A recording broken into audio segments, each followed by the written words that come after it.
I spent 3 years fixing up my in-laws' lake house, didn't charge a dime. The day I finally finished, they handed the keys to my wife's cousin and said, "He'll put it to better use." Jenna just gave a little nod and said, "You don't even like water." That night, I drove off with sticky soda still in my hair, and the original contract they'd forgotten I made them sign. I'm a 44-year-old contractor out of Asheville, North Carolina. For the past couple years, I poured myself into rebuilding a house that wasn't even mine. Wish I could say it caught me off guard, but I saw it coming. The red flags were always there. I just didn't want to face them. Not about Jenna. Not about her folks. Not about people I thought I could trust. So here's the whole damn story. It started 3 years back when Jenna told me her parents' old lake place in Brevard was falling apart. Her granddad built it back in the 80s. I'd been out there a few times early in our marriage. The siding was peeling, there was mold creeping through the basement, and the deck was sinking into the ground. Truth is, I never liked the place. Water's never been my thing. I grew up in the mountains. Don't fish. Don't swim. Can't stand jet skis buzzing around like hornets. But Jenna? She was thrilled. She had this vision. We'd bring it back to life. A family getaway. Something we could share. She even said, word for word, it'll be ours someday. Her parents, Gary and Diane, weren't doing a damn thing with it. Gary messed up his back a few years ago and stopped working completely. Diane always acted like the house was just one big headache. But they didn't want to sell it either. Jenna goes, "Why don't you fix it up? You know how. You could make it amazing. We could list it on Airbnb, use it for summers, maybe even retire there someday." I asked her what her parents thought about all that. She told me they were all for it. Said they appreciated us stepping up. Said they'd sign it over to us once the place had some real value again. I hesitated. I've been in this business a long time. Seen plenty of families fall apart over money and property. So I said, "I'll do it, but I want it in writing." She rolled her eyes, but she agreed. Her parents weren't thrilled about it, but they signed the paper. Wasn't anything fancy, just a simple contract I put together that said once the renovation was done, they'd transfer 50% ownership to me and Jenna jointly. I had 2 buddies sign as witnesses. Everyone acted like I was being overly formal. Maybe they thought I was joking. I wasn't. For 3 solid years, I worked my ass off on that place. After my full-time job, on weekends, in the rain, in the heat, you name it. I drove over an hour each way, and some nights I'd just crash there on a cot in the half-finished living room so I could squeeze in more work. I tore out every wire and redid all the electrical to code. Put on a brand new roof. Rebuilt the whole foundation on the north side after spotting water damage. I sanded and stained every single beam. Swapped out the windows for energy-efficient double-pane ones. Installed a fresh HVAC system. I poured concrete steps down to the dock, brought the old boathouse back to life, redid the plumbing. I even tiled both bathrooms myself. Not once did I ask for a cent. All I wanted was for them to keep their word. Jump ahead to earlier this month, the job was finally finished. Jenna was buzzing with excitement. Said we ought to throw a little family cookout to celebrate. I was dead tired, but proud. That house looked like something out of a magazine. This was what all the effort was for. Jenna's cousin Chad showed up about an hour before everyone else. I never could stand him. Always acting slick, never bringing anything to a gathering, drinks your beer, then leaves with a plate of leftovers. He'd gotten dumped a while back and had been couch hopping ever since. Didn't think much of it, figured he was just there to mooch off the food. The grill was fired up. Folks were laughing. Everyone kept saying how amazing the house looked. Diane even said she never thought it could shine like that again. Then Gary stands up. He's holding a beer in one hand and a set of keys in the other. Says, real proud like, "We've made a decision. This house needs someone who can really use it. Chad, we're giving it to you." I actually laughed. Thought he was kidding. But when I looked around, nobody else was laughing. Jenna raised her wine glass and said, "You don't even like water, Rick." And just like that, everything stopped. It was like the whole world froze. They all started clapping for Chad like he'd won something. Diane handed him a folder. Turns out it was the title transfer, already filled out. Jenna smiled like this was some sweet surprise. I didn't say a word. Just turned around, walked out, and climbed into my truck. My shirt was soaked through with sweat. My hands were beat up from sanding trim. I hadn't even gotten a shower. Still had sawdust in my hair. When I got home, I opened the file cabinet in the garage. The contract was right where I'd left it. Their signatures. The date. The witnesses. Everything. I scanned it again and emailed a copy to my lawyer that same night. Jenna texted me once. Can we talk? You're taking this the wrong way. I didn't reply. She tried to call. I let it ring. Gary tried too. I blocked his number. Next morning, I met with my lawyer, Wes. Quiet guy in his late 45s. Been doing real estate and contract law in Asheville for over 14 years. Doesn't say much unless it counts. I handed him the contract and told him the whole story. He read it twice, real slow, then looked at me and said, "You've got them by the throat." I asked what our options were. He said it was simple. We had a written agreement. Proof I did the work. Proof the value of the place went up. Before and after photos. Receipts for everything. I even kept a notebook with dates and progress logs. You were smart to get this signed, he said. They're going to want to settle once they see this. But I told him, we're not settling. I don't want money. I want what's mine. 3 days later, Jenna showed up at my job site. She showed up without warning. I was laying flooring in a new build-out near Arden when I looked up and saw her walking toward me, wearing that same fake smile she always used right before she started lying. You can't sue my parents, she said. Not even a hello. I can, I told her. Already did. She stopped in her tracks. Why? What's the point? We're family. You're just making this worse. No, I said. They made it worse. And you helped them. She crossed her arms and got defensive, told me I was twisting everything. Said Chad was having a hard time and needed a place to stay. That it was just a lake house. You said it'd be ours, I reminded her. She looked me straight in the eye and said, I didn't think you'd take it so seriously. That one hit like a punch to the gut. About a week later, Gary and Diane sent a letter through their lawyer. It was insulting, basically claimed they didn't remember signing anything. Said it was all just a family favor, and that there was never any promise of ownership. They offered me $15,000 for my trouble. I told Wes to file the lawsuit. We added breach of contract, unjust enrichment, and even threw in a fraud claim. Wes said the fraud might not stick, but it'd make them sweat. That's when things started getting nasty.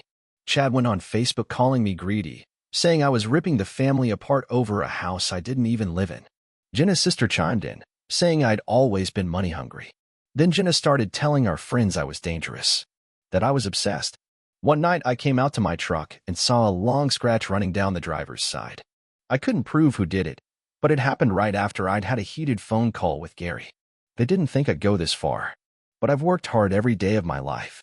Never asked for handouts. Never let someone else carry my load. So when someone makes a deal with me and I live up to my end, and they don't, I don't walk away. I don't forget. About 5 weeks in, we had our first hearing. They tried to delay it, said Gary was too sick to show up. The judge didn't buy it. We brought in the contract. Wes had it printed big, on a display board, bold signatures, clear dates, the witnesses' names right there. Everything in plain sight.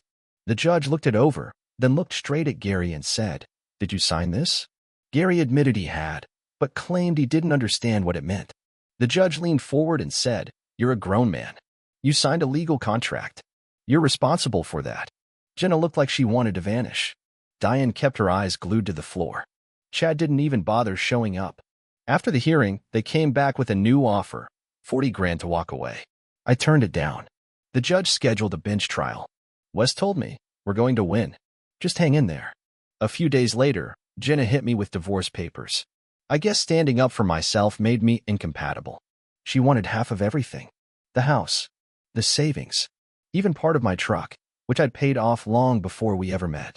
She tried using the lawsuit against me, claimed I was bitter, unstable, out for revenge.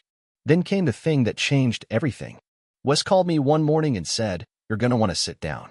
He forwarded me an email chain between Jenna, Diane, and their family attorney. Turns out they'd been planning the whole handoff to Chad for over a year. They never planned to honor the contract. Not for a second. Jenna knew. She was helping them figure out how to make the paperwork look clean. She wasn't just watching it happen, she was in on it the whole time. Those emails wrecked me. Wes got them through discovery. Their side screwed up and didn't redact them right. They were supposed to be protected, privileged, but someone missed it. And once we had them, everything became crystal clear. Jenna had known all along. One email from Diane, about a year earlier, said, We need to be smart about this. Rick's useful, but we can't let him think he has rights. Jenna replied, He won't. He's too focused on the work to notice. I sat in my apartment, just staring at those words. He's too focused on the work to notice. And she was right. While I was laying floors, patching walls, pouring concrete. They were laying out a plan to cut me out. There were more emails. Diane called me the hired help. Jenna said I was too boring to stir up drama. Chad joked that I was flipping the house for free. They were laughing at me behind my back. Jenna even wrote, "We'll just say he hates the lake anyway. He won't fight over it." That night, Jenna called me. No apology. Just her usual cold tone. "You've ruined everything," she said. "You should have just walked away. You don't even like the water." I told her I'd read every word of those emails. She went silent. Then she said, "So what now? You gonna burn the whole family down just to prove a point?" I said, "No. I'm going to take back what you tried to steal." From that moment on, I was done being polite. Wes added the emails to the case. The judge saw them and added a motion to consider punitive damages. That got Gary and Diane's lawyer scrambling. They asked for mediation. We agreed, just to hear what they had to say. At mediation, Gary looked rough.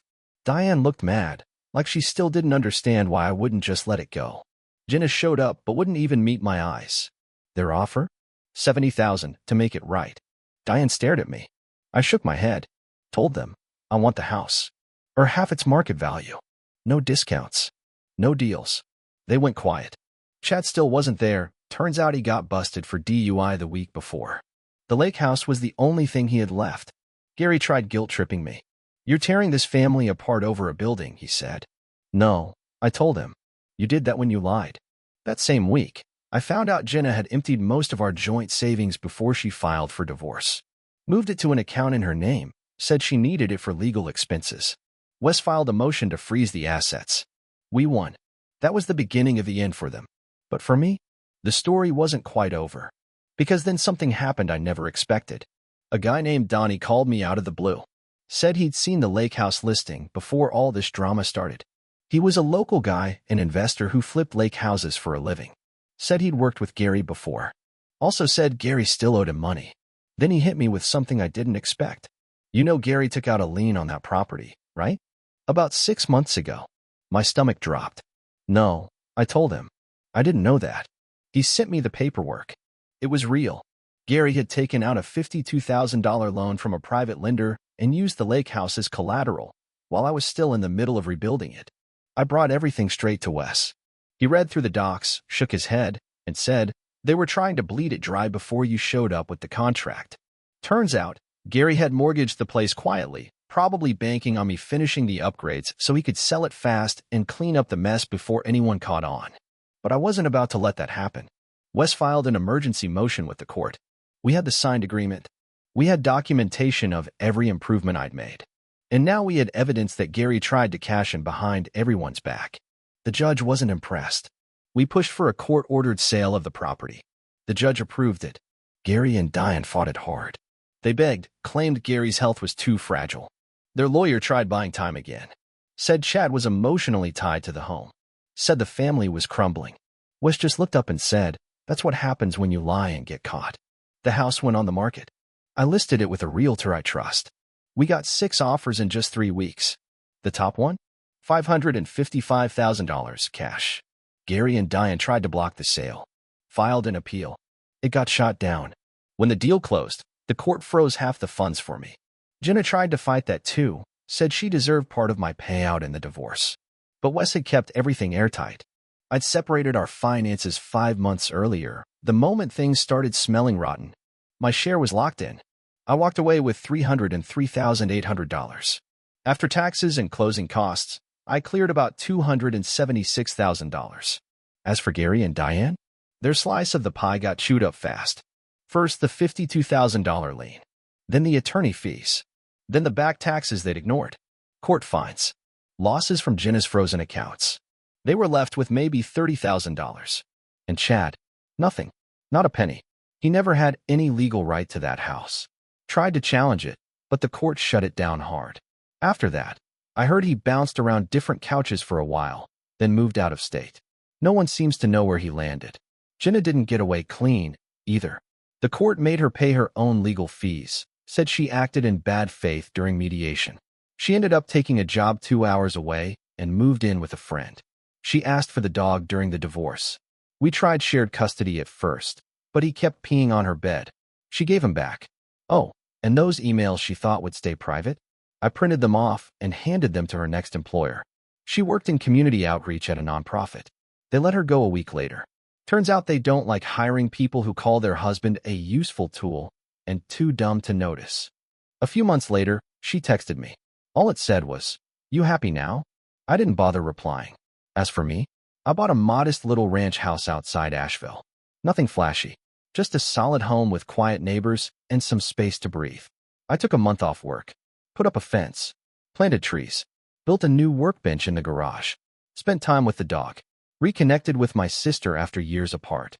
For the first time in forever, I felt peace. Then one day, I got an envelope in the mail. No return address. Inside was a photo of the old lake house, how it looked before I touched it. On the back, scribbled in thick black marker, were the words, "Hope it was worth it." I smiled. It was. They thought I was just the guy with the hammer. Just the help. But I kept the receipts. I kept my word. And I kept the contract. And in the end, I took back everything they tried to steal. Thanks for sticking around and listening to my story.